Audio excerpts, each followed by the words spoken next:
Hey, welcome to UK Wildcrafts. I'm Lewis and I'm currently walking the Wales Coast Path, which is a roughly 870-mile unbroken trail the whole way around Wales. You can start at either end, but I started at Chepstow and I'm working my way around clockwise around the country up towards Chester. I'll be doing a mix of wild camping, staying at campsites or staying at Airbnbs every now and again just to rest up.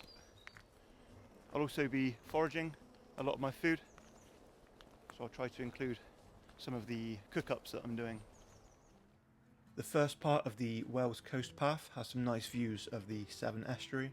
It's not an easy section of the trail for camping, as this area up to Cardiff is the most highly populated area of Wales. So Airbnbs or hostels are the best options here. Some nice spots along the first section are Black Rocks and Sudbrook. I know these areas quite well as I used to forage here a lot when I lived in Chepstow. Although there are some nice views of the estuary, this first section is very industrial. It's not until you arrive out the other side of Cardiff and Barry that you'll start to see some amazing views.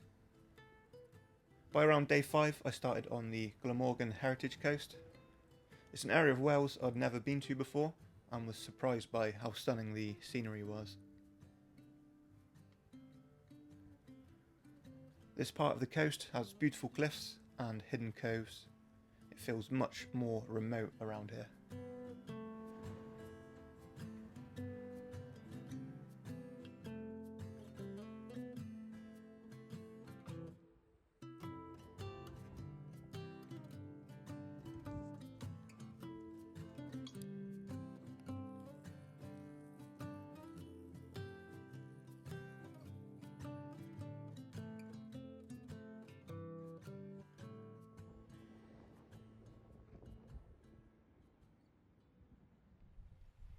Morning. Had a really good sleep here last night. It's really quiet and not a bad view to wake up to either.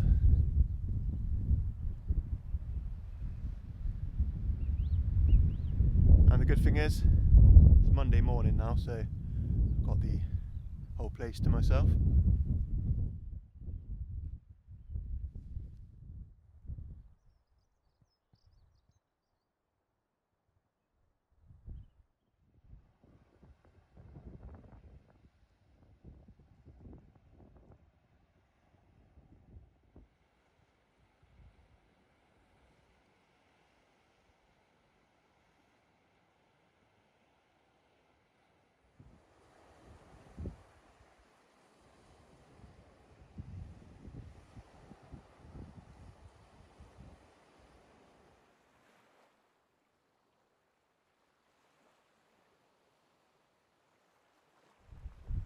I'm just walking through this field on the coastal path, running along the cliffs, and I've noticed there's loads of this lovely chickweed, so I'm going to be picking some of this for my lunch.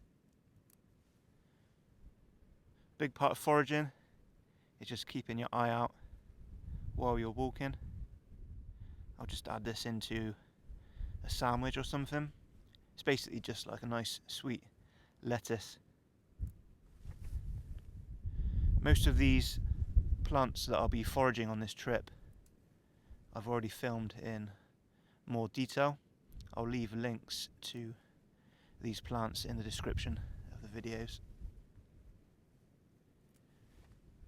This was actually one of the main reasons I got into foraging. It's because I like doing long distance hiking, and I remember when I was younger thinking it'd be a lot easier learning what plants are growing around me rather than having to carry too much food. So I'll carry some basics and then just add fresh vegetables into that.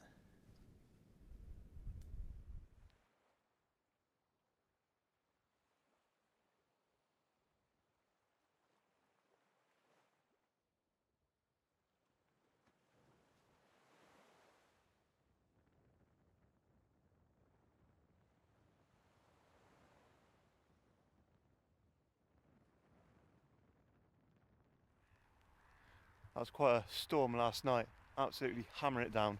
all night, and we had really strong winds coming up. It's quite exposed here, so I'm near an estuary, so we had strong winds coming all the way up here. But I managed to find a patch of gorse and a bit of a dip in the ground,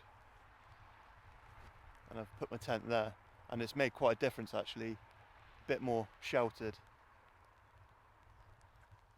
But again, a beautiful place to wake up.